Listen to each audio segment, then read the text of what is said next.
Bonjour à toutes et à tous, content de vous retrouver, ça y est, c'est le retour. Et pour le retour, on va aller sur quelque chose de classique. Vous vous souvenez, j'avais commencé un classement des jeux de civilisation en jeux de plateau. J'en avais déjà fait trois, je crois. Et ça fait tellement longtemps qu'en fait, on va repartir de zéro, tranquillement. Et je vais procéder un peu différemment, de façon plus simple. Et l'objectif, en fait, ça va tout simplement de classer tous les jeux de Civ les uns par rapport aux autres. Donc il n'y a pas de... Vous voyez, là j'ai laissé sur le côté A, B, C, D, E. Il y a pas d'autres mentions. C'est juste que on va partir de Civilisation une Homme Nouvelle parce que c'est la référence. Aujourd'hui, je considère que c'est le meilleur jeu de civilisation en jeu de plateau. Pourtant, c'est un jeu qui date de 2019-2020. Donc vous voyez, on est en 2026 et en fait, il y a tellement peu de jeux de civilisation qui sortent que forcément c'est difficile de le concurrencer. Et quand il y en a qui sortent, voilà, c'est la majorité du temps, c'est pas des vrais jeux de civ, c'est soit des Eurogames, des Euro-civ games, on peut dire. Voilà, soit ils ont pas le niveau, mais c'est plutôt parce que c'est pas des jeux de civ à proprement parler en fait. C'est souvent des thématiques. Donc, on part de la référence, on va dire que lui, c'est la référence, donc là, il n'y aura pas de suspense. C'est le meilleur, donc il sera tout en haut, c'est le 20 sur 20, on va dire, ou allez, le 19 sur 20. Et puis, on va classer tous les autres par rapport à lui, et on va voir si quelqu'un arrive déjà à se hisser à son niveau, et pourquoi pas éventuellement s'il y a des jeux qui, aujourd'hui, sont capables de surpasser ce jeu-là. Et donc, à ce moment-là, on va réévaluer le classement. Donc c'est un classement qui va être dynamique. Là, celui-ci, donc comme je vous disais, il n'y a pas de suspense, il va être en haut, puisque c'est le départ. Mais peut-être que finalement, il y a des jeux qui vont être meilleurs que lui, et donc ils vont faire que tous les jeux qu'on avait classés vont rétrograder. Et c'est comme ça, voilà, comme ça permet de garder le ABCDE, et ça sera toujours à jour en fait. Voilà. Donc lui, on sait qu'il va être là. Et ce qu'on va faire, c'est qu'on va expliquer pourquoi il va être là. Donc, on va faire de façon très simple, c'est-à-dire on va décrire un petit peu le jeu et on va regarder ses mécaniques. On va voir pourquoi c'est le meilleur, pourquoi ce qu'il propose c'est top et peut-être qu'est-ce qu'on pourrait améliorer ou pas. Je tiens juste à préciser que là, je considère le jeu Civilisation une Homme Nouvelle de base avec son extension Terra Incognita. Voilà. Là, c'est vraiment le jeu plus l'extension qui forme un duo qui atteint ce niveau de, de qualité. Voilà. Donc, si vous n'avez que le jeu de base, ou si vous envisagez d'acheter le jeu, il faut acheter le jeu plus l'extension. Voilà. Cherchez, je sais que l'extension, elle n'est plus éditée. Le jeu, on le trouve en neuf assez facilement, mais l'extension, elle est difficile à trouver. Donc cherchez en occasion, vous allez souvent, bon, peut-être pas souvent, mais si vous allez trouver le jeu avec l'extension vendu ensemble. Donc essayez de trouver, ça vaut le coup, hein, parce que voilà, c'est comme je vous dis, pour l'instant c'est la référence. Donc on va le détailler. Je vais reprendre un petit peu ce que j'avais fait dans les vidéos précédentes.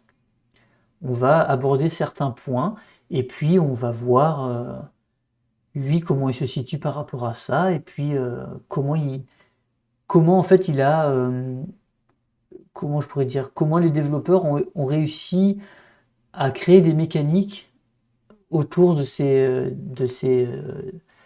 objectifs, on va dire. Voilà, donc je vais vous retrouver au niveau de la table, et puis on va parler de tout ça. Nous voici donc sur la table, devant le jeu, et donc voilà, on va commencer à parcourir un petit peu certains points qui définissent un jeu de civilisation, que ce soit en jeu vidéo ou en jeu de plateau d'ailleurs. Alors, pour commencer, on va juste parler de la mise en place assez rapidement, parce que les jeux de civilisation, c'est des jeux qui peuvent faire peur, c'est un peu des jeux de niche, car souvent les parties sont longues, et la durée de la partie peut en fait déjà nous donner une indication sur la qualité du jeu. C'est-à-dire que quand on parle d'un jeu de civilisation qui se joue en 1 heure, Bon ben, déjà directement, je le mets de côté en disant c'est pas un jeu de cive, c'est une thématique plaquée. Par contre, si c'est un jeu qui dure 8 heures, bon ben, c'est embêtant aussi.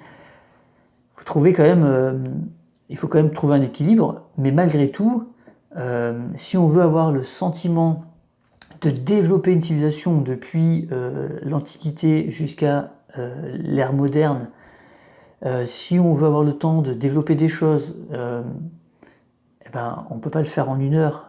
Voilà, faut compter en général 4 heures. Voilà. 4 heures de partie pour les jeux de civ. Ça peut bouger un petit peu selon le nombre de joueurs, mais en général c'est ça. Et du coup, si d'entrée de jeu, il y a une explication de règles qui dure 2 heures, une mise en place qui dure 1 heure, on se retrouve, il nous faut une journée complète pour jouer avec ses potes. Donc on va juste évoquer la mise en place, et pourquoi pas éventuellement l'explication de règles. Dans ce civilisation, les règles sont vraiment très simples, donc ça prend pas longtemps à les expliquer, et la mise en place elle est rapide aussi. En gros, vous allez placer, là c'est une mise en place 2 joueurs, mais si c'est une mise en place 3 joueurs ou 4 joueurs, ou 5 joueurs, ça n'allongera pas beaucoup, de quelques secondes évidemment, puisqu'il y aura un petit peu plus d'éléments à placer sur le plateau, mais ça n'allongera pas énormément la durée. Donc là c'est 2 joueurs, parce que pour moi c'est plus rapide à faire, et ça me fait moins de matériel à ranger ensuite. On place 2 tuiles au milieu, on peuple le plateau, c'est-à-dire que ici j'ai pris au hasard, mais on se retrouve avec une cité-état qui est Buenos Aires, on se retrouve avec une merveille naturelle qui est le Kilimandjaro, on se retrouve avec une ressource de luxe qui est le marbre, et on se retrouve avec un camp barbare. Donc en faisant aléatoirement, comme ça j'ai pris 2 plateaux, 2 tuiles au hasard, et finalement on a tous les éléments qu'on peut trouver dans le jeu. Donc c'est plutôt pas mal. J'ai eu de la chance. Donc on commence par faire ça. Ça c'est assez simple. Ensuite, donc il y a un joueur qui peut s'occuper de ça par exemple. Ensuite, il y a un joueur qui peut s'occuper de créer le paquet des merveilles, et un joueur qui peut s'occuper de tirer au sort les objectifs.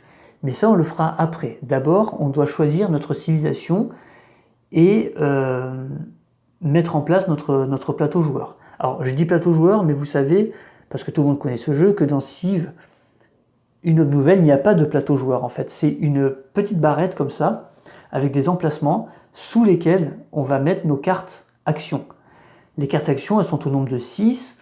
En fait, on a l'action croissance, l'action armée, l'action science, l'action économie, l'action culture et l'action industrie. Donc là, on est sur des choses, on est sur un terrain connu pour les joueurs de jeux de Civ.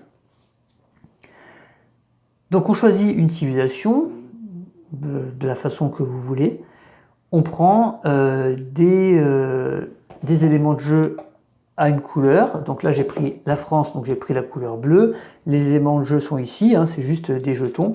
On a tous la même chose au départ, dans des couleurs différentes. Donc on a les différents gouvernements, on a les villes, on a les quartiers spécialisés, comme ici, la zone industrielle. Et puis on a les jetons de contrôle qui vont permettre de représenter notre territoire en fait, tout simplement. Et puis on a notre petit compteur de science. On choisit donc une civilisation où on la tire au sort, et on a un plateau, une petite fiche, un petit carton comme ça, de notre civilisation avec sa capacité spéciale et sa carte de technologie ou de progrès spécifique. Là, par exemple, à la France, c'est l'humanisme. Donc, c'est une carte culture de niveau 3 qui va remplacer la carte culture de niveau 3 du jeu de base, qui est, je ne me souviens plus, mais on va regarder ça ensemble. Voilà, la carte culture de niveau 3, c'est la fonction publique, normalement, que tous les joueurs vont avoir. Nous, en tant que France, on a le choix, à la place, de prendre l'humanisme. On n'est pas obligé, on peut choisir l'humanisme à la place lorsqu'on va faire évoluer notre carte culture au niveau 3. Voilà. Donc ça fait partie d'une asymétrie. Dans le jeu, il y en a 3. il y a 3 asymétries différentes, de plus ou moins importantes, on va dire. Et celle-ci, elle est plutôt pas mal parce que souvent ça va donner un pouvoir ou un avantage, et donc on va avoir envie d'aller assez rapidement chercher cette carte. Bon, là c'est niveau 3, donc c'est pas tout de suite, mais encore que dans ce jeu, on peut évoluer très rapidement. La symétrie la plus importante, c'est évidemment la capacité spéciale de notre civilisation. Pour la France, c'est le grand tour. Et en fait, ça va être un mélange de culture et d'industrie, puisque quand on va faire notre action de culture, on va placer en fait des pions contrôle, donc c'est ce que je vous ai dit là, pour agrandir nos frontières, sur la carte culture. Donc quand vous résolvez votre carte de priorité culture, placez des pions contrôle supplémentaires. Ah oui, non, c'est pas sur la carte, c'est directement sur le plateau, en fonction des merveilles qu'on a construites. Par exemple, si on a des merveilles antiques, on va pouvoir agrandir nos frontières de 1 de plus. Si on a une merveille médiévale, 2 de plus. Si on a une merveille moderne, donc plus on va avancer dans la partie, plus voilà. Donc il va y avoir un combo entre l'agrandissement des frontières, donc la prise de contrôle de territoire, hein, et donc ça veut dire soit à la fois, je veux dire, agrandir notre territoire pour se protéger, puisque une ville qui va être entourée de territoire est plus protégée qu'une ville qui est accessible directement. Et puis ça permet aussi d'aller chercher des ressources. Quand on va exploiter les territoires, là on est sur un véritable 4X, donc on va aller exploiter des ressources en posant ces pions. Par exemple ici, si on veut récupérer le marbre, il faudrait qu'on puisse poser un jeton ici pour prendre cette source de marbre. Donc avec la France, on va créer des merveilles. Donc on va vouloir développer notre industrie et développer notre commerce. C'est ça l'objectif de la France. Et il se trouve que la carte spéciale de la France, c'est une carte culture, on l'a dit tout à l'heure. Et donc là, qu'est-ce qu'elle nous dit cette carte? Vous placez 2 pions contrôle sur des cases, donc ça c'est OK. Et ensuite, pour chacune de vos villes majeures, bon ça c'est un terme du jeu, pas besoin de l'expliquer, placez un pion commerce de la réserve, blablabla. Donc ça donne un avantage. Donc on va vraiment aller sur la culture, et puis avec ce petit boost, avec les merveilles. Donc on va pouvoir, avec la France, viser les objectifs de culture, les objectifs donc on va dire, de contrôle de territoire, mais aussi les objectifs de merveille. Donc ça ouvre un panel assez intéressant pour la France. Et puis il y a une troisième forme d'asymétrie. Quand on regarde notre fiche joueur, vous voyez qu'en bas, vous avez l'ordre en fait de placement des actions, des cartes actions, maçonnerie, astrologie, etc. Donc maçonnerie, c'est l'action industrie, astrologie, l'action science, commerce, l'action économie, poterie, non, maçonnerie, pardon, c'est l'action armée, poterie, c'est l'action industrie, et haut empire, c'est notre forme de gouvernement, on va dire, ou plutôt notre forme de... pas forcément gouvernement, mais haut empire, vous voyez, quand on voit la carte, il y a une petite couronne. Voilà, c'est l'action de culture qu'on va mettre sur le 5. Donc ça veut dire qu'on va prendre nos cartes actions et on va les disposer dans cet ordre-là, dans notre frise en fait, dans notre frise d'action. Et elles sont différentes des autres joueurs. Par exemple, le joueur anglais, vous voyez, si on compare, il va avoir en position 5, donc en position la plus forte, la maçonnerie, alors que la France a le haut empire. Donc lui, il va avoir une action d'armée au premier tour, la plus forte, alors que nous, on a une action de culture au premier tour. Et donc ça paraît anodin, mais c'est une vraie asymétrie. Parce que c'est un des rares jeux dans lequel chaque joueur va faire une action en fonction de son personnage.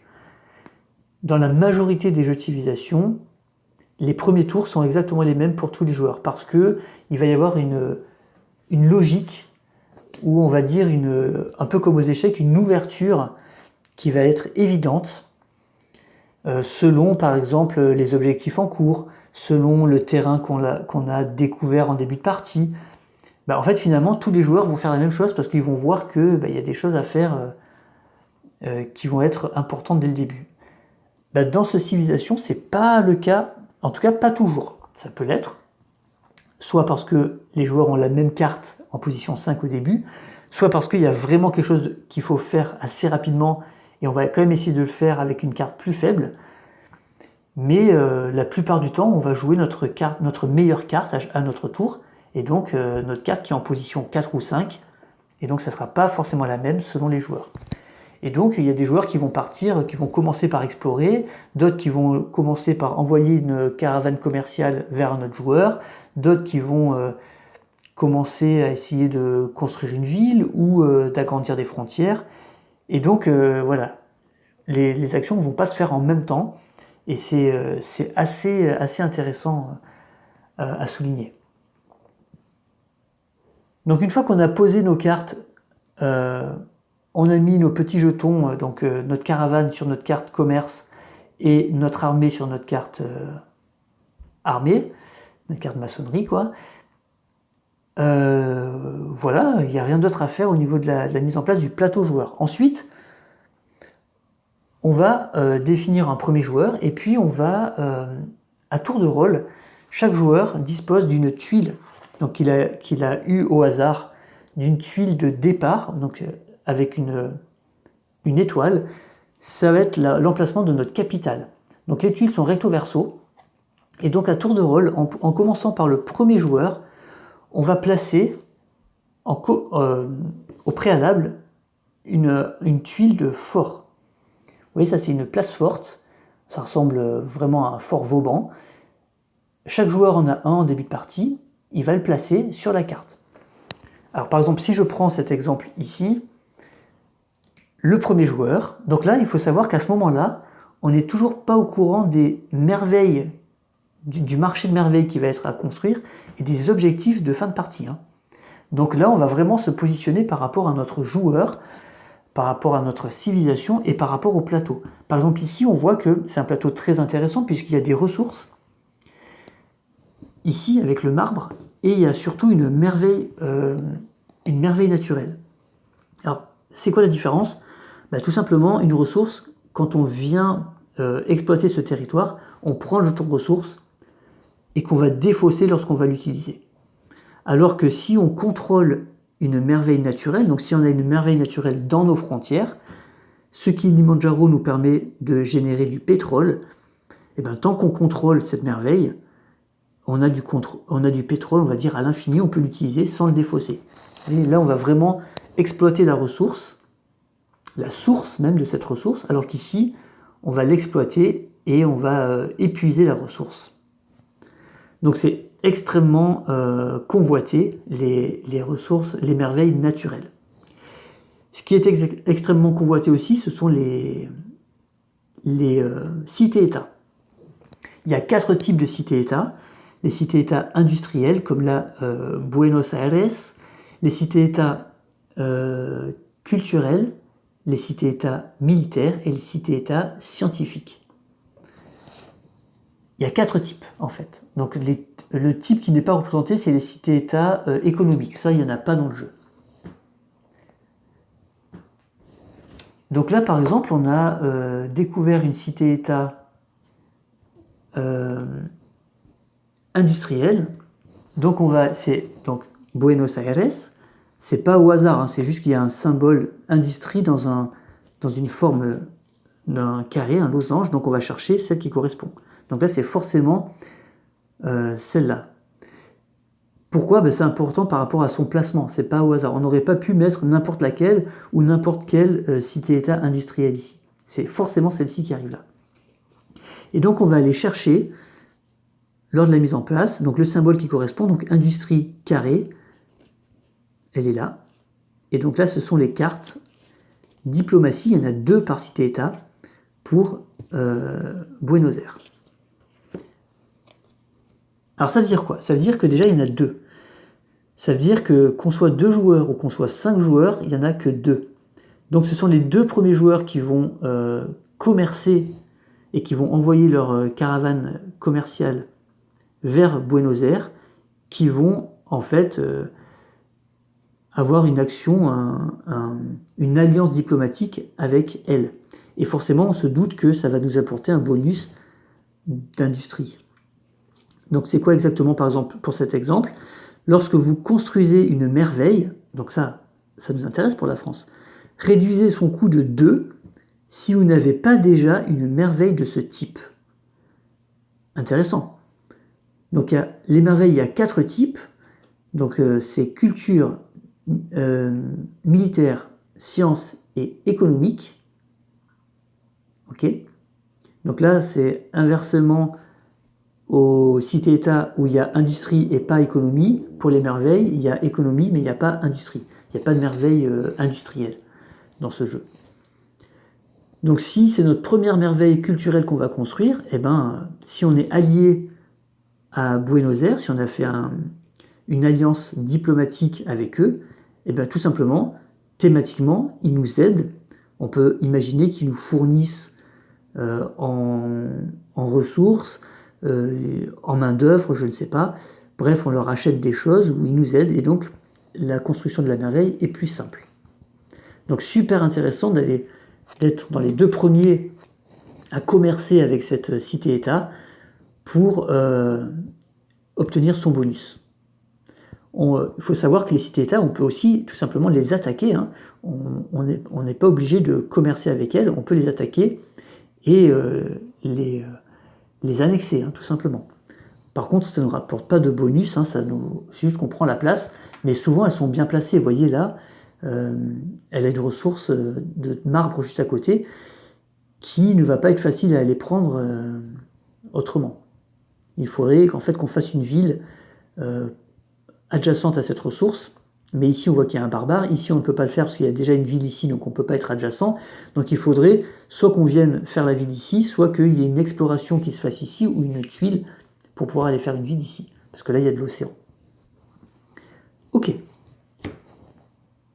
Donc pour en revenir à notre mise en place, tout simplement, le joueur, par exemple le joueur français qui serait le premier joueur, peut se dire « Ok, moi cet endroit m'intéresse, donc j'ai peut-être envie de mettre une place forte pas très loin parce que j'envisage de m'installer pas très loin d'ici. » Voilà.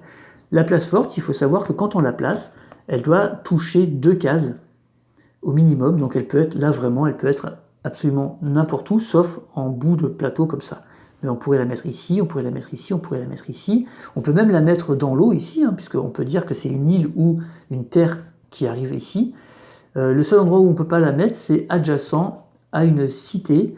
Donc on n'aurait pas pu, si la cité-État était ici par exemple, on n'aurait pas pu se mettre là. C'est la seule différence. Donc admettons que notre joueur se dise, écoutez, moi je vais plutôt m'installer par là, parce que j'envisage d'aller chercher rapidement ici, mais en même temps, il y a ça qui m'intéresse, donc peut-être que je vais mettre ce fort ici, et je vais envisager de venir m'installer ici, vers le bas, vers le sud. Ok, ensuite le joueur suivant fait la même chose avec son propre fort. Donc même chose, il ne peut pas être adjacent à un autre fort, donc lui il peut se dire, ouais mais moi aussi j'ai envie de venir ici, parce que c'est le meilleur endroit, j'ai pas forcément envie d'être à cet endroit-là, loin de la ressource, loin de la merveille, pardon, et de l'autre côté de l'océan, pour pouvoir traverser, ça va prendre du temps. Donc il peut se dire par exemple, moi j'envisage de m'installer pas trop loin, peut-être soit en bas, soit ici. Donc il peut se dire, moi je tente de mettre le fort ici par exemple. Une fois qu'on a fait ça, donc tous les joueurs font ça dans l'ordre du tour, on revient au premier joueur. Le premier joueur maintenant va devoir placer sa tuile capitale, qu'il a reçue aléatoirement, qui est double face. Alors là du coup, lui il va avoir envie de s'installer à l'endroit où il a placé son fort. Alors quand je dis son fort, c'est celui qu'il a placé lui, c'est pas forcément le sien, il n'est pas à sa couleur. Il pourrait très bien dire, finalement, l'autre joueur s'est placé ici, moi je vais m'installer par exemple ici, et je me mets un peu entre les deux forts. Voilà. Ou alors il peut complètement garder son idée de se mettre là. Mais vous voyez, en se mettant ici, il placerait sa capitale ici. Il se retrouverait quand même assez loin des deux objectifs qui l'intéressaient. Vous voyez, lui, son objectif, je pense que c'était plutôt de se mettre là, de mettre le fort ici et de se mettre là. Comme il y a un joueur qui a mis son fort ici, il peut décider de se mettre comme ça, par exemple. Donc la condition de pause, c'est que la tuile touche au moins 4 tuiles. Donc là, c'est le cas. 1, 2, 3, 4. 4 cases, pardon, pas 4 tuiles. Donc il aurait tout à fait le droit de se mettre là. Mais néanmoins, il se retrouve quand même super loin de la cité-État et de la merveille naturelle.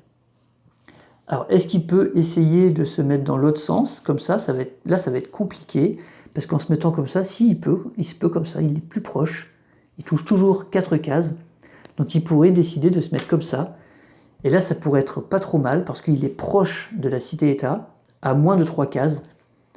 Vous allez voir que les 3 cases en début de partie sont importantes.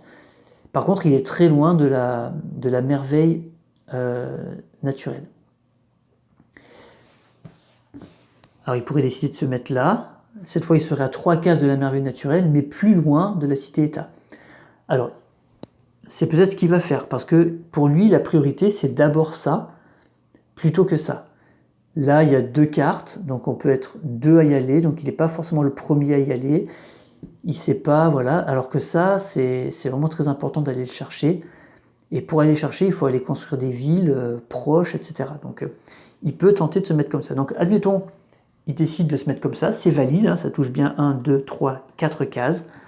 Il place, alors, je n'ai pas dit, mais il aurait pu choisir l'autre côté. Hein. Par exemple, là, on voit qu'il y a du diamant adjacent à sa capitale, mais il y a un camp barbare ici. De l'autre côté, il a du marbre qui n'est pas adjacent, donc il n'est pas accessible directement. Mais par contre, il n'a pas de barbare. Sa capitale est dans des plaines. Ici, sa capitale est dans des plaines, donc au niveau défensif, c'est pareil. Par contre, chose très importante, c'est qu'ici, il y a des territoires de forêt, et ça a son importance. Dans ce civilisation, vous avez vu que le placement, le départ, est très important. Et le jeu commence, en fait, dès le début. Savoir où est-ce que je me place et tout.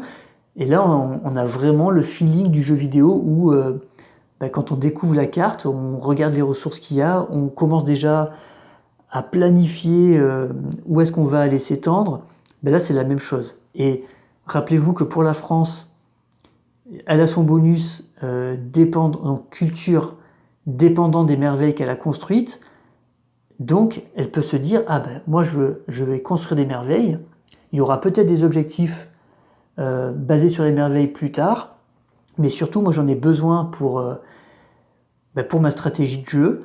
Et donc, je vais avoir besoin de production. Et comment on obtient de la production dans ce jeu facilement, enfin, comment on obtient de la production même tout court, c'est en construisant une zone industrielle dans des forêts. Donc là, la forêt l'intéresse. Donc une fois qu'on a fait ça, on place la capitale sur l'étoile, on place les ressources où il y a des ressources, et on place le barbare. Alors c'est le barbare lettre G. Et donc on place le... Non, ça c'est un C, excusez-moi. Hop. Et on place un camp barbare ici. Il est relativement loin, il n'y a pas de problème, on va pouvoir s'en occuper. Et ensuite on continue dans l'ordre du tour à placer les tuiles capitales des joueurs. Donc le joueur numéro 2, le joueur anglais, lui, il s'était dit je vais poser mon fort ici. Donc il a peut-être une idée dans la tête. Alors on n'a pas regardé sa capacité, on s'en fout. On fait juste ça comme ça. Alors il pourrait donc dire voilà, moi j'ai placé mon truc ici, ça m'intéresse.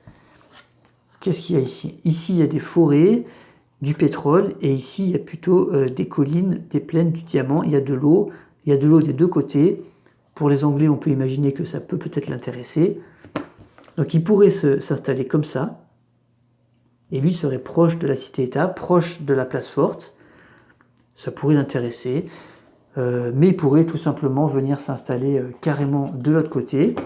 Venir ici, par exemple, pour essayer de contester cette merveille naturelle. Les deux seraient à égale distance. Et donc c'est celui qui va construire la ville en premier adjacente ici qui aura la chance peut-être de venir prendre ça. Donc il pourrait jouer la contestation de cette place.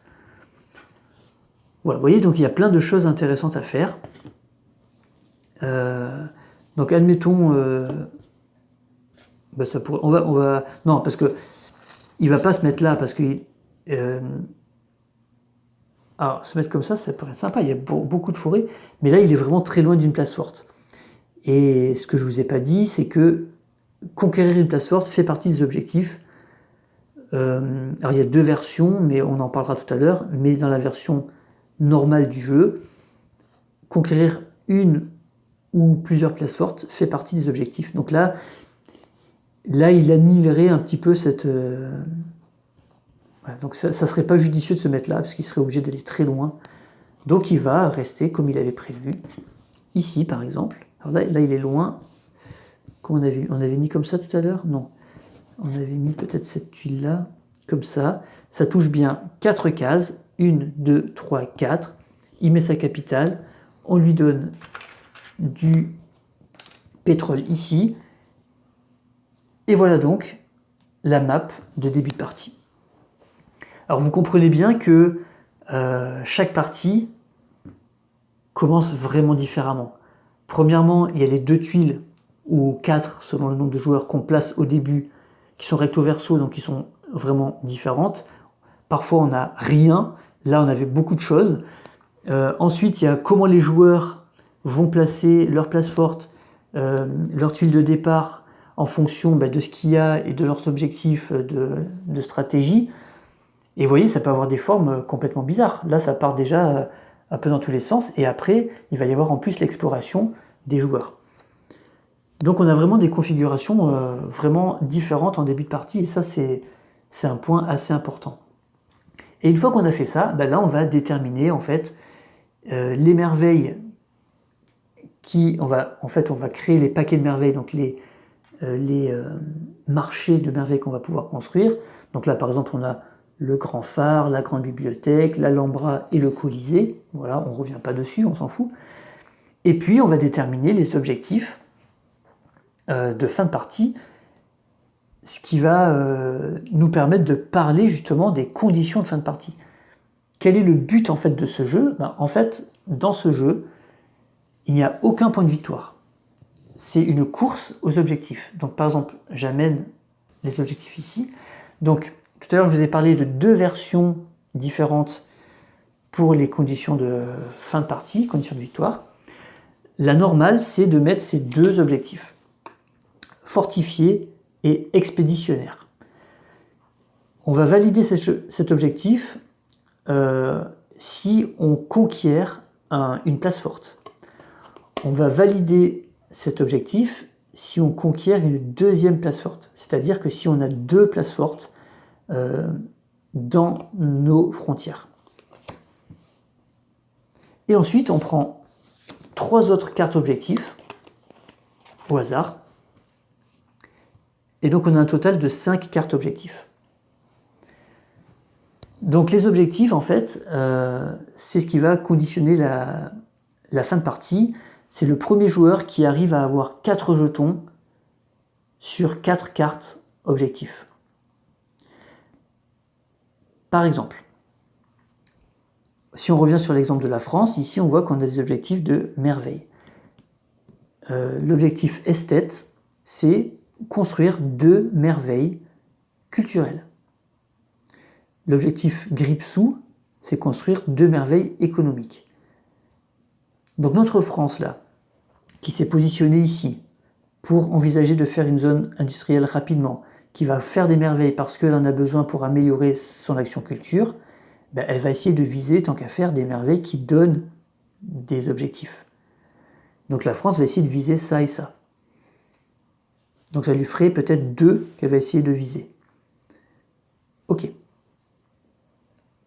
Mais une carte objectif, elle contient 2 objectifs. C'est-à-dire que quelqu'un qui n'est pas du tout orienté vers la construction de merveilles, il peut quand même envisager de mettre un jeton sur cette carte.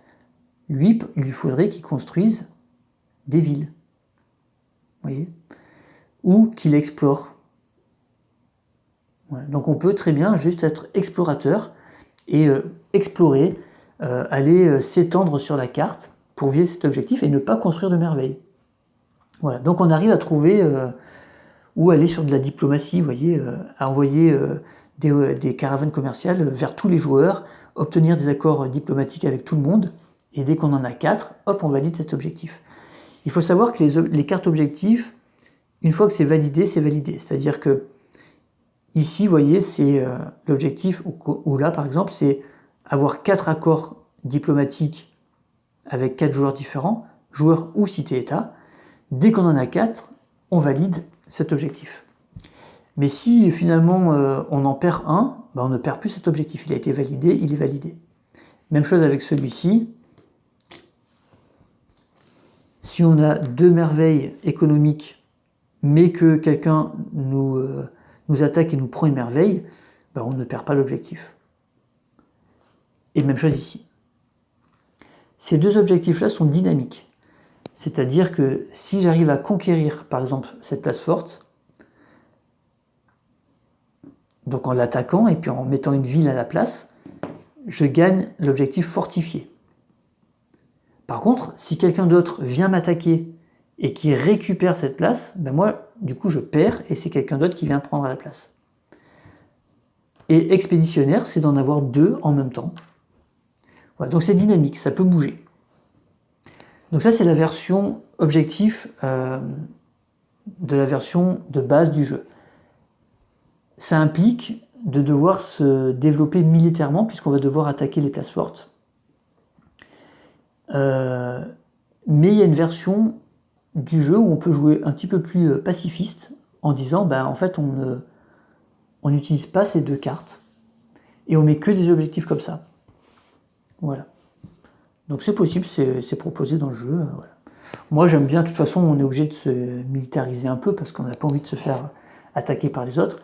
Et ce côté stratégique d'aller vers les forts et tout, c'est assez intéressant. Mais c'est vrai que si on joue sans les forts, on peut tout simplement les ignorer et donc lui aurait pu venir s'installer ici, loin des forts et partir sur une stratégie complètement différente. Voilà.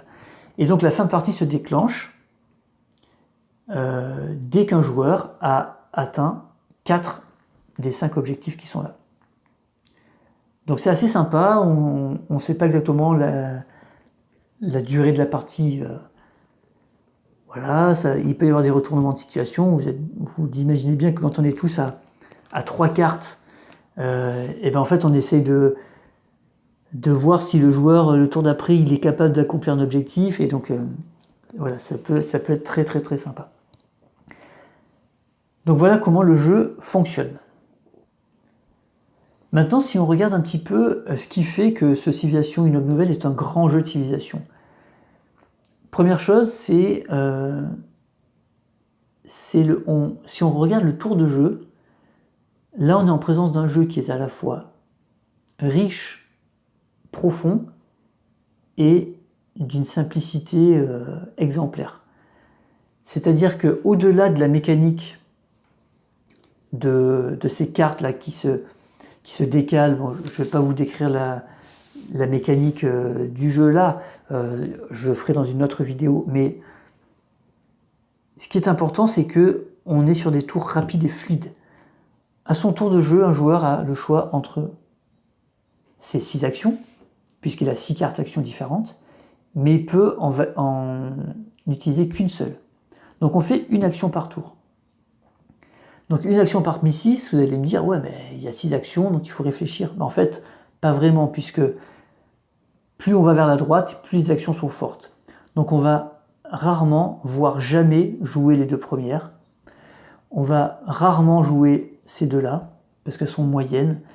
On va souvent attendre que les cartes soient positionnées à droite. Et donc la plupart du temps, on va avoir le choix entre la carte numéro 5 et la carte numéro 4. Et dans quelques cas, on va pouvoir utiliser une carte plus basse parce que ça va nous suffire. Mais donc finalement, on va souvent avoir le choix d'une action parmi 2. Et on va faire monter l'action qu'on va vouloir. Par exemple, là, si je veux faire une action scientifique, grâce à ma connaissance de l'astrologie, qui me permet d'avancer sur mon cadran scientifique, et donc d'améliorer mes cartes actions, ben, plus elle va être haute et plus on va avancer sur ce cadran. Et donc on va peut-être la jouer s'il nous manque, ici elle est en position 2, donc s'il nous manque que 2 points, on va peut-être la jouer tout de suite parce que ça va nous faire passer un palier, mais la plupart du temps on va attendre qu'elle monte pour avancer le plus vite possible. Et donc on va jouer une carte qui est haut niveau, par exemple celle-ci, on va faire son action, et puis ensuite on va la rétrograder en décalant toutes les cartes à droite, et celle-ci va se positionner en position 1, et donc elle va être affaiblie. Et donc cette mécanique qui est extrêmement élégante permet aussi des parties qui sont vraiment intéressantes parce qu'on va rarement avoir un joueur qui va faire que des actions militaires, ou que voilà, donc on va être obligé de jongler, mais c'est extrêmement bien pensé et ça marche super bien. Mais moi, ce qui m'intéresse là, dans cette vidéo, c'est que ça va très vite en fait. On sait très vite ce qu'on va faire. Pendant que les autres jouent, on va penser à notre tour. Est-ce que je vais plutôt faire ça ou qu'est-ce qu'il me faut? Et ensuite, quand notre tour arrive, on sait exactement ce qu'on va faire. Et donc les tours s'enchaînent. Et ça, c'est vraiment cool. Donc déjà, on n'est pas sur une usine à gaz où chacun met 10-15 minutes à réfléchir à son tour de jeu et qui va allonger les parties et qui peut faire que les joueurs s'ennuient autour de la table. La deuxième chose qui est importante, c'est qu'ici on est sur un 4X, un véritable 4X. On a des tuiles terrain, on a donc le X de l'exploration, puisque on va explorer et donc on va agrandir le territoire en rajoutant des tuiles terrain. On a le X de l'expansion puisqu'on va agrandir nos territoires et donc agrandir nos frontières. Le X de l'exploitation pour aller exploiter des ressources. Et le X de l'extermination en envoyant nos armées vers les autres joueurs. Donc on est sur un véritable 4X et donc forcément quand on est sur un 4X, on est forcément sur un bon jeu de civilisation. Alors, ça ne veut pas dire que ne pas être un 4X, c'est forcément pas un bon jeu de civilisation, encore que, mais ce qu'on sait, c'est que si on est sur un 4X, déjà on est sur un vrai jeu de civilisation. On n'est pas déjà sur une thématique plaquée, sur une mécanique, non, on est sur un jeu de civ qui met une mécanique au service de la thématique. Et ça, c'est assez magnifique. Et c'est, à ma connaissance, et je peux vous dire que des jeux de civ, j'en ai beaucoup, c'est le seul jeu qui arrive à faire ça aussi bien. Voilà pourquoi je commence cette série par ce jeu qui va être la référence, et la référence à atteindre, voire à dépasser peut-être. Donc là, on a un plateau, on construit des villes, on voit visuellement notre territoire qui s'agrandit, on voit nos armées se déplacer, et les armées adverses évidemment. On envoie nos caravanes pour aller explorer ou pour aller vers des cités-états. Vous voyez, on a un véritable terrain de jeu avec les ressources, avec les barbares qui vont se déplacer, qui vont nous attaquer, qu'il va falloir aller attaquer pour se défendre. Voilà. Et donc, vous voyez que si on a 4 ou 5 joueurs ici, avec tous les éléments de couleur des joueurs, c'est top. C'est top. Donc là, c'est un gros point fort, moi je trouve, c'est le plateau de jeu. Les jeux de civilisation où déjà il n'y a pas un plateau, déjà, on perd vraiment énormément en termes d'éléments concrets et on va tomber sur des choses beaucoup plus abstraites. Et voilà, pour moi, c'est un point qui est plus dommageable. Ensuite, ce qui caractérise un jeu de civilisation, la deuxième chose, en fait, c'est l'arbre de progression, ou l'arbre de technologie, comme on aime bien dire. Alors ici, on n'a pas réellement d'arbre de technologie, puisqu'en fait, on va directement améliorer nos cartes actions. Donc on n'a pas un plateau avec un arbre et avec un pion qu'on va faire progresser, on va améliorer nos cartes. Par exemple, si je décide, lorsque j'ai assez de points de science, de développer par exemple la culture, puisque moi, en étant la France, j'ai envie d'aller vers la culture, et bien on va dépenser donc sur notre petit cadran scientifique, on va avancer en jouant nos cartes sciences et on va passer des paliers, donc 2, 2, 3, pour améliorer nos cartes. Donc si j'arrive ici que je peux améliorer une carte en niveau 2, peut-être que j'ai envie d'améliorer, je sais pas moi, par exemple l'astrologie, pour aller encore plus vite ici, mais en fait ma carte numéro 1 passe en carte de niveau 2, donc je vais chercher dans mon paquet de cartes la carte scientifique de niveau 2 qui sont les mathématiques, et je remplace mon astrologie par les mathématiques. Alors c'est souvent la même chose mais améliorée. Voilà, donc vous voyez par exemple la carte sciences de niveau 1, elle nous permet d'avancer notre cadran de technologie d'un nombre de crans. Les mathématiques, on commence par gagner un pion de commerce et ensuite on avance notre truc. Donc on a un petit bonus en plus et on va avancer comme ça. Et en fait, finalement, notre arbre techno, c'est 6 branches de 4 niveaux. Voilà. Alors, ce qui est sympa, c'est qu'on n'est pas obligé de passer au niveau 2 pour aller au niveau 3. On peut directement passer du 1 au 3 si on le souhaite et si on peut le faire. On n'est pas obligé de tout développer. Il y a des choses qu'on peut laisser en niveau 1 ou 2 et d'autres qu'on va monter en niveau 4. On peut arriver dans le jeu à développer tout au niveau 4, à être très très fort en sciences. Et c'est d'ailleurs un des petits reproches qui est fait au jeu, c'est que on progresse très vite. Et certains joueurs disent trop vite. On arrive trop vite au niveau 4. Mais écoutez, je ne sais pas si c'est un défaut. Je ne sais pas si c'est une critique qui peut être... qui est valable. Je ne sais pas trop. C'est vrai qu'on peut aller très vite. Maintenant, moi, ça ne m'a jamais choqué vraiment plus que ça. Et du coup, encore un élément de game design qui est remarquable, c'est que comme on améliore directement nos cartes, et bien en fait on n'est pas tout le temps en train de vérifier sur notre plateau joueur quelle nouvelle action on a, quel bonus on a. À chaque fois qu'on a une action, dire ah mais attends oui j'avais fait ça qui me donne un bonus quand je fais ça, mais du coup ça me donne ça en plus. Vous savez ces jeux où on a des trucs partout, des cartes partout et du coup forcément on oublie des choses. Là non, là c'est extrêmement intelligent puisque l'amélioration elle est directement sur la carte qu'on joue. Donc on ne peut pas oublier quelque chose et on ne peut pas se tromper. Et ça c'est remarquable.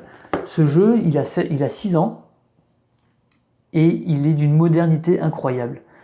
Voilà, il a apporté quelque chose vraiment important par rapport à d'autres jeux de civilisation qui sont sortis plus tard et qui ont encore ce côté un petit peu vieux jeu, quoi.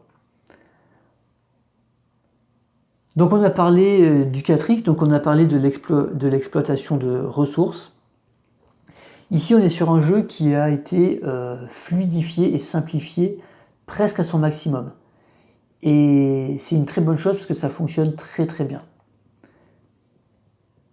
Qu'est-ce qu'on peut dire sur les ressources et sur la construction de villes par exemple? Tout simplement pour construire une ville ou une merveille, on a besoin de points de mince. Comment on appelle ça déjà? De production, de points de production. Donc ça va dépendre de quand on va jouer notre carte de production, notre carte industrie, ça dépend de sa position. Si elle est en position 1, elle va nous rapporter 1 point de production. Si elle est en position 5, elle va nous rapporter 5 points de production. Donc voilà pourquoi on a envie de jouer la carte en position 5. Mais on a la zone industrielle qui va nous donner des bonus de production. Donc, ce qui est intéressant dans ce jeu, c'est qu'ils ont fait le choix de mettre des ressources génériques. C'est-à-dire qu'avec ces jetons-là, qu'ils ont appelés des jetons commerce, ces jetons-là vont servir à la fois de bonus industriel pour construire, de bonus scientifique pour progresser plus vite en technologie, de bonus militaire pour avoir des points bonus de force, de bonus culturel pour étendre plus rapidement nos frontières, avec le même jeton. Tout simplement, ça va dépendre de où on place ce jeton, sur quelle carte. Si je mets ce jeton ici, il va me donner un bonus culture. Si je le mets ici, ça va me donner un bonus scientifique. Si je le mets ici, ça va me donner un bonus de production. Et ça, c'est extrêmement bien pensé. Vous voyez, on a simplifié la gestion des ressources. Il reste les ressources de luxe, et elles sont juste 4 différentes. Donc voilà, c'est pas très compliqué à gérer. Mais ça, c'est magnifique. Vous voyez, on n'est pas dans un jeu où on va nous dire « Ah ben, je suis j'ai une case de forêt, donc ça va me rapporter du bois. J'ai une case de montagne, ça va me rapporter de la pierre. J'ai une case de plaine, ça va me rapporter de la nourriture. Ah, je vais dépenser du bois et de la pierre pour construire une ville. » Non, ça marche pas comme ça. Là, c'est juste, tu veux construire une ville? Ben, pas de problème. Une ville, ça coûte 0 en production. C'est juste ton action industrie. On connaît la poterie, donc on peut construire des petites villes. Construisez une ville sur une case valide située à 2 cases ou moins d'une case alliée. Donc si je fais l'action industrie et que je choisis l'action de construire une ville, eh ben je peux le faire sans problème, quel que soit mon niveau de production ou mon nombre de jetons. Par contre, si je veux construire une merveille, là j'ai besoin de production. Et donc on n'est pas en train de s'emmerder à faire des tours où on va juste récolter de la ressource pour faire après une action qui va utiliser cette ressource. Vous voyez, là on est sur des jeux à la Clash of Culture par exemple, où en fait ça n'existe plus, ça, c'est complètement passé.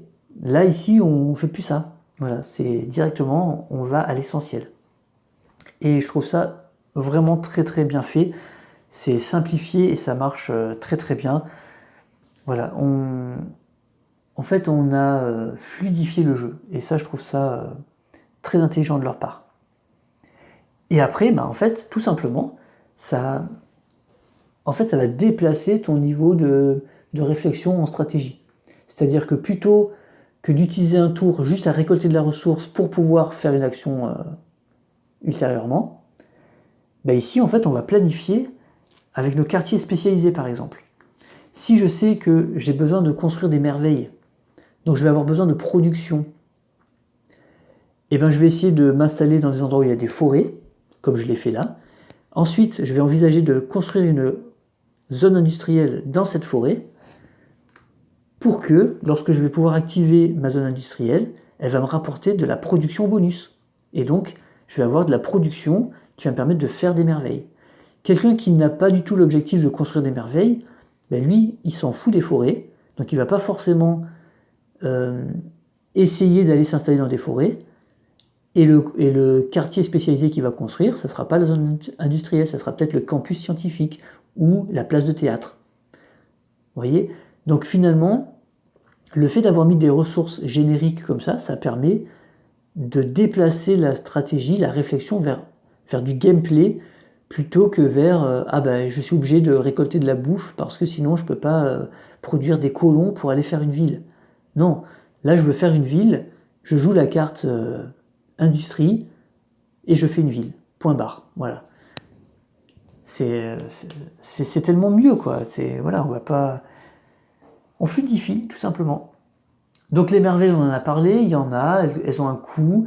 On peut réduire ce coût si on y apporte des ressources de luxe. Donc voilà comment les ressources de luxe entrent en jeu et voilà pourquoi elles sont prisées. Par exemple, si je veux construire le Colisée coûte 9 de production, sachant qu'en début de partie, même si je joue ma carte au niveau 5, elle aura que 5 de production. Donc comment je peux construire le Colisée qui est une merveille antique, donc on est censé pouvoir construire au début? Et bien tout simplement, si j'ai en ma possession du marbre, je réduis ce coût de 2 en dépensant un jeton de marbre.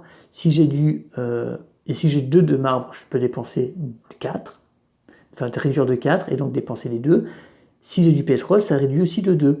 Donc vous voyez que une merveille qui coûte 9, si dans mon territoire j'ai à la fois du marbre et du pétrole que je peux défausser, ça réduit le coût de cette merveille de 4, donc elle tombe à 5, et dès le début, je peux construire le Colisée. Je pourrais aussi si je n'ai pas les ressources, parce qu'on est dépendant de la en fait, de la physionomie de la carte. Vous voyez, moi ici, j'ai du diamant. Bon, le diamant, il n'apparaît pas ici. Si je veux absolument le cooliser, mon diamant, je ne peux pas m'en servir pour le construire. Par contre, le pétrole et le marbre sont loin. Alors, il y a ce pétrole-là que j'envisage, mais le marbre est vraiment loin. Donc là, je ne pourrais pas l'avoir, ce marbre. Donc, je ne peux pas réduire ce coût de 4. Je pourrais éventuellement le réduire de 2, mais 7, ça ne me suffit pas. Et donc, voilà pourquoi je peux construire ma zone industrielle qui, quand je l'active, et ça s'active tous les 3 tours, les quartiers spécialisés, va me rapporter du bonus de production en fonction des forêts que j'aurai adjacentes à cette zone industrielle. Et donc, vous voyez, il y a un autre moyen, quand je n'ai pas la ressource, d'aller produire. Voilà, donc ça marche. Ça marche. Et quand on joue à ce jeu, on a les mêmes sensations que lorsqu'on joue aux jeux vidéo. Voilà, c'est une adaptation de Civilization 6. Hein, voilà, on va dire on va dire des choses telles qu'elles sont, puisqu'on a la même direction artistique et on a les mêmes mécaniques. Mais c'est une adaptation qui est extrêmement fidèle. Elle est magnifique. Et ce jeu aurait mérité d'avoir une deuxième extension. C'est mon plus grand regret finalement, puisque c'est le meilleur jeu que j'ai peut-être de ma ludothèque.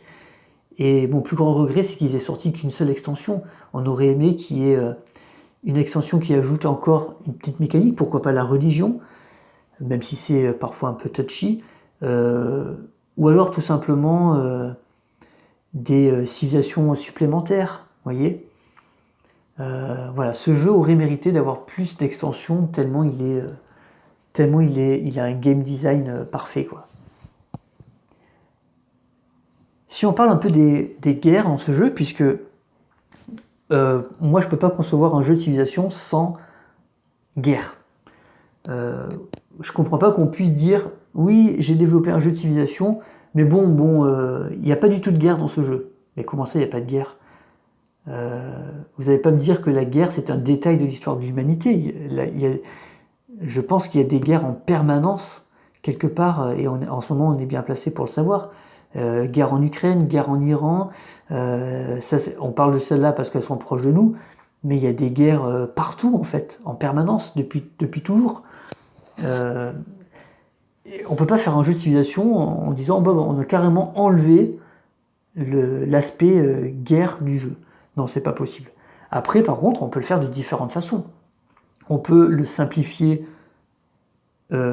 extrêmement, comme des jeux comme dans Tapestry par exemple, ou dans Monumental. C'est très simplifié, mais on peut envoyer faire des attaques et conquérir des territoires. Voilà. Si on veut être un 4X et un jeu de civ, on doit conquérir des territoires. L'histoire de l'humanité, c'est de la conquête de territoires. C'est de la colonisation. Donc on peut pas dire que non, on va faire un jeu de civ sans ça. C'est pas possible. Ça voudrait dire quoi? Que on est apparu comme ça, d'une manière divine à cet endroit-là, et il n'y avait personne, bim, on apparaît là, et puis Non, c'est pas ça l'histoire de l'humanité. C'est des grandes campagnes de colonisation, c'est l'exploration du monde, c'est l'exploitation de nouvelles terres, le nouveau monde, etc. Et c'est ça qui est passionnant en histoire aujourd'hui. Ou alors on peut, cette notion de guerre, la rendre plus complexe, comme par exemple dans Civilization, le jeu de plateau, où là on gérait non seulement des armées, mais on gérait carrément des unités différentes, les unités à distance, les unités au corps à corps, les unités montées, etc. Et là on est presque à la frontière d'un wargame, vous voyez. Et puis vous avez, entre les deux, le choix qu'a fait le développeur de cette civilisation, d'ailleurs que je n'ai pas nommé, c'est James Niffen qui a développé ce jeu. C'est quelqu'un d'autre qui a développé l'extension, et c'est encore quelqu'un d'autre qui a développé le jeu, la version solo la plus aboutie. On en reparlera de tout ça. Mais ici, ils ont choisi en fait un mix des deux. Avec l'extension, je parle, parce que sans l'extension, il n'y avait pas ça. Avec l'extension, il y a maintenant des armées. Donc là, c'est tout simplement en fait notre carte armée. Donc en début de partie, c'est la maçonnerie, puisqu'on ne connaît que ça. Ensuite, on aura le travail du fer, etc.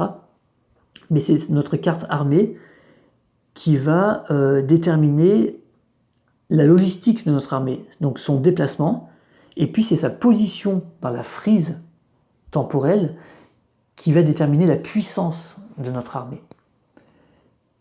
Et donc, vous avez vu, du coup, vous devinez la dimension stratégique et tactique qu'il y a, puisque notre adversaire, on peut voir où est positionnée sa carte armée.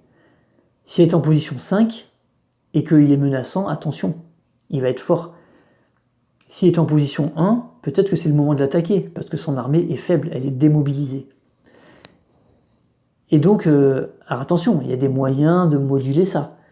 On n'est pas dépendant uniquement de la position de notre carte, sinon tout le monde attendrait qu'on joue notre carte armée pour nous attaquer parce que notre armée est plus faible. Mais non, attention, on peut gagner des bonus militaires par des alliances avec les cités-États, par des alliances avec les autres joueurs, par des constructions de merveilles militaires, on peut moduler ça aussi par le gouvernement qu'on choisit. Donc voilà, c'est pas si simple. Mais le jeu a été fluidifié, mais il n'a pas été simplifié non plus au point de devenir simpliste. Donc ici, on peut déplacer notre armée sur le territoire, on peut connaître, voilà, on peut attaquer. Stratégiquement, il y a les types de terrain qui entrent en considération, ce qui n'est pas le jeu dans certains, ce qui n'est pas le cas, pardon, dans certains et dans beaucoup de jeux de civilisation. Même ceux qui utilisent le terrain, et là je pense à Clash of Culture par exemple, qui utilisent le terrain pour déterminer les ressources qu'on peut trouver, par exemple de la pierre dans la montagne, mais par contre, une ville en montagne, elle ne sera pas mieux défendue qu'une ville en plaine. Vous voyez? Donc c'est un peu bizarre. Ici, ce n'est pas le cas. Ici, ils ont à la fois utilisé les terrains pour... Alors, les types de terrains sont utilisés pour toutes les actions, quasiment. Et donc ça, c'est quand même cool. Et donc mon armée, elle va bénéficier, et mes villes, d'un bonus défensif faible si elle est en colline, en plaine, mais élevé si elle est en montagne. Donc voilà, donc positionner ces villes, attaquer et passer par le désert ou la plaine, c'est pas la même chose. Il y a des armées voilà, qui pourront le faire, d'autres pas, etc. Donc on arrive ici à quelque chose comme je vous le disais, qui a été simplifié pour fluidifier le jeu, et en même temps, il y a quand même plein de choses à prendre en considération sur le plan tactique. Donc ça, c'est quand même une grande qualité. Donc là, on a vu quand même les principales choses qu'on voit, qu'on veut voir absolument dans les jeux de civ. Donc pour résumer très rapidement, on choisit des cives asymétriques, on a un plateau de jeu avec différents types de terrains, on va se déplacer dessus, on va avoir la dimension 4x. On a une progression technologique pour se développer, et puis voilà, on se tape dessus, quoi. Maintenant, il y a d'autres points qui là sont beaucoup plus subtils. Je veux dire que si on s'arrêtait là, on pourrait déjà avoir un jeu de civilisation qui apporte tout ce qui est essentiel. Vous voyez, c'est un 4x, on va chercher des ressources, on se tape dessus, on conquiert des territoires, on construit des villes, on marque des points où on obtient des objectifs, etc. Ok, très bien. Mais quand on est capable d'aller au-delà de ça et qu'on rajoute encore des choses qui vont ajouter de la richesse et de la profondeur au jeu, voilà pourquoi aujourd'hui ce Civilization Une Œuvre Nouvelle est la référence en jeu de civilisation sur plateau. Je pense à quoi? Je pense, on en a un petit peu parlé, le commerce. Le commerce fait partie intégrante du développement des civilisations. le troc, le commerce, les routes commerciales entre les différents peuples. Et aujourd'hui, le système économique mondial aujourd'hui, on ne peut pas dire que ça n'a pas d'importance. Et dans beaucoup de jeux, en fait, le commerce, il n'est pas implémenté. Et par facilité, certains auteurs de jeux ont juste dit, bon, il y a une phase de commerce où les joueurs peuvent, entre eux, commercer, s'échanger des choses et tout. Mais c'est pas une mécanique qui est inscrite dans le game design. Et moi, j'aime pas du tout quand c'est comme ça. Moi, j'aime quand c'est une mécanique qui a été prévue dans le jeu et qui n'est pas juste un échange. Ah bah tiens, je te donne 2 pièces d'or et tu me donnes telle ressource. Le joueur peut accepter ou refuser. Non, moi ce que j'aime, c'est quand ça offre une stratégie à part entière. Ici, le commerce, il est très simple. Pourquoi il est très simple? Tout simplement parce qu'en amont, l'auteur a décidé de faire quelque chose de simplifier tous les aspects du jeu. Donc, le commerce, c'est envoyer sa caravane commerciale dans une ville adverse. Alors, c'est soit un joueur, soit une cité-État. Quand on arrive, par exemple, j'envoie ma caravane commerciale, donc elle va se déplacer 1, 2, 3, puis un tour suivant, elle va continuer à se déplacer, puisqu'elle parcourt beaucoup de territoire. Elle arrive chez mon adversaire. Quand j'arrive chez lui, j'ai 2 possibilités. Premièrement, en fait, on fait du commerce, donc on va gagner des ressources, et donc on revient à ces jetons génériques, et donc je décide de commercer avec lui, mais je ne demande pas l'avis du joueur. C'est-à-dire que c'est moi qui décide de ce que je lui achète, en fait. Et donc, je place ces jetons où je veux sur mes cartes. Donc en fait, ça va me donner ça va se transformer en boost pour une de mes actions. Et puis, il y a des accords diplomatiques. Voilà, donc l'action de commerce permet d'apporter de la diplomatie. Et ça, c'est un autre point qui est très souvent absent dans les jeux de cible, c'est qu'il n'y a pas de diplomatie.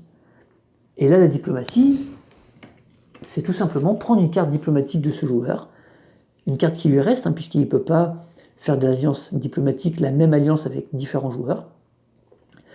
Donc je pourrais par exemple décider de construire une ambassade chez lui. Et donc ça va me donner un bonus lorsque je vais continuer à commercer avec lui. Mais je pourrais tout simplement faire une alliance militaire de guerre conjointe. C'est-à-dire que moi, ça va me donner un bonus militaire quand je vais attaquer quelqu'un, alors que lui n'a rien à faire. Lui, il s'occupe de rien. C'est juste que ça me donne, pour moi, un +2, comme j'ai une alliance de guerre conjointe avec le joueur rouge. Si j'attaque le joueur vert, je vais automatiquement avoir un bonus de +2, parce que thématiquement, on peut supposer que le joueur rouge nous aide, que ce soit en termes de logistique, de ressources, ou de ressources matérielles ou humaines, par exemple. Et c'est génial, en fait, d'avoir simplifié ça. Et donc, on peut faire avec le pack de défense, par exemple. C'est pareil. Si je me fais attaquer, j'ai un +2 parce qu'on peut imaginer que, thématiquement, le joueur rouge m'aide à me défendre contre un agresseur. Vous voyez, et donc, il y en a 5 comme ça, et ça permet d'apporter encore une couche stratégique supplémentaire. Donc on a du commerce qui est super bien foutu, on a de la diplomatie qui est présente, on l'a vu tout à l'heure aussi avec les cités-États, il y a certaines cités-États qui vont nous donner des bonus diplomatiques qui vont être super intéressants, donc on va vouloir aller s'allier avec elles. Et après, il y a 2 autres choses, moi, que j'aime bien dans les jeux de civilisation, c'est le bonheur et l'influence culturelle. Et ces deux points, ils ne sont pas présents dans ce civilisation. Alors le bonheur, il n'est pas du tout mentionné. Et ça, c'est vrai que ça aurait pu être l'objet d'une nouvelle extension. Rajouter le bonheur, en fait. Mais je pense ce qu'ils ont voulu faire, c'est que justement, ils ont voulu simplifier des choses et de ne pas avoir à gérer trop de trucs partout. avoir 10 000 trucs devant nous quand on joue et vérifier plein de trucs. Et donc le bonheur, ça a complètement disparu, alors que c'est quelque chose dans les civilisations qui est, donc dans la série Civilisation, hein, qui est au cœur du jeu. Là, il n'y a pas du tout de mention de bonheur dans le jeu. C'est dommage, c'est le seul point qui manque. Et ensuite, l'influence culturelle, alors elle n'est pas exactement là, mais un petit peu quand même, puisque quand on améliore nos cartes, donc notre action de culture, en niveau 4, on a les médias de masse, et les médias de masse nous permettent de convertir en fait les pions contrôle des autres joueurs à notre couleur. Donc en quelque sorte, c'est de l'influence culturelle puisque on va remplacer des territoires et en fait on va les annexer culturellement, sans la guerre en fait. Voilà. Mais ça c'est vraiment spécifique à une carte. Quand on obtient les médias de masse, voilà, en fin de partie, on peut le faire. Donc voilà tous ces points là qu'on peut mettre en avant pour ce jeu. Vous avez vu que voilà, si je le mets en référence, c'est pas pour rien, c'est qu'il apporte énormément de choses. Il a quasiment tout ce dont on peut rêver pour un jeu de civilisation. Et ça marche très bien, et c'est simple à jouer, et c'est rapide, fluide à jouer. Les parties sont longues pour avoir le temps de se développer, mais pas interminables. Il n'y a pas des tours chiants dans le sens où il faut juste récolter de la ressource parce qu'en ce moment on n'a plus rien, on n'a plus d'argent. D'ailleurs, il n'y a pas d'argent dans le jeu. Voilà, donc à chaque fois qu'on fait un tour, ça va être un tour utile, ça va être un tour constructif, ça va être un tour qui va nous faire avancer vers quelque chose. Donc voilà, ce jeu, c'est la référence. Il va être au sommet pour l'instant du classement. Et puis on va comparer tous les autres à ce jeu-là. Et on va prendre tous les points que j'ai évoqués ici sur les autres jeux pour voir si eux aussi le proposent, comment ils le proposent. Est-ce qu'ils le proposent de façon plus intelligente ou de façon moins réussie que celui-ci? Est-ce que d'autres jeux vont proposer la gestion du bonheur dans leur civilisation? Il y en a, on peut le dire, hein, il y a Clash of Culture, il y a Through the Ages, il y a des jeux qui proposent la gestion du bonheur. Est-ce que ça alourdit le gameplay ou pas? Est-ce que c'était nécessaire ou est-ce que finalement ils auraient pu s'en passer pour fluidifier? Voilà, et donc on va comparer comme ça. Et donc ça va toujours être une comparaison jeu par rapport à jeu et non pas une classification de super jeu, moyen jeu. Ça n'existe pas les super jeux, les moyens jeux. C'est toujours complètement subjectif par rapport à nos propres choix, nos propres expériences et par rapport à un référentiel. Donc là, c'est plutôt ce que j'avais envie d'aborder, c'est le référentiel par rapport à notre jeu qui, voilà, celui-ci que moi je trouve quasiment parfait. Et donc, comment se situent les autres. Donc voilà pour cette première version. Je vais repasser à l'ordi pour conclure. Et donc voici, c'est ici qu'on va faire la conclusion de cette vidéo. Donc comme on l'a vu tout à l'heure en plaçant ce civilisation, une aube nouvelle en haut de la liste en tant que référence. Et on va petit à petit rajouter des jeux et le comparer à celui-là et puis le mettre un peu plus bas, un peu plus haut ou sur la même ligne. Et on va voir ce que ça donne. À la fin, on aura un classement qui va être purement subjectif, hein, puisque c'est moi qui le décide avec mes propres arguments et mes propres, on va dire, classements de points positifs et points négatifs. Déjà subjectif parce que moi je place lui tout en haut, mais peut-être c'est pas le cas de tout le monde, et c'est peut-être pas le cas de vous. Donc dites-moi d'ailleurs si on aurait pu, je sais pas, si vous l'auriez mis au milieu, mais voilà. Ou quel autre jeu vous auriez pris comme référence, ça m'intéresse. Et puis ce que je vais faire, c'est que pour le deuxième, je vais tirer au sort en fait. Donc je vais tirer au sort, je vais aller sur ma ludothèque MyLudo, je vais aller sur ma liste des jeux de Civ, je vais faire un tirage au sort. Et puis le prochain, je vais le mettre sur la table, je vais y jouer, je vais refaire 1, 2, 3 parties probablement en solo, mais bon, c'est pas très grave parce que c'est des jeux que je connais de toute façon. Et puis après, on va refaire la même vidéo avec un autre jeu, et puis on va voir où est-ce qu'il se positionne. Voilà. Donc je sais pas quand arrivera le prochain, peu importe. De toute façon, là, je reprends le rythme tranquillement.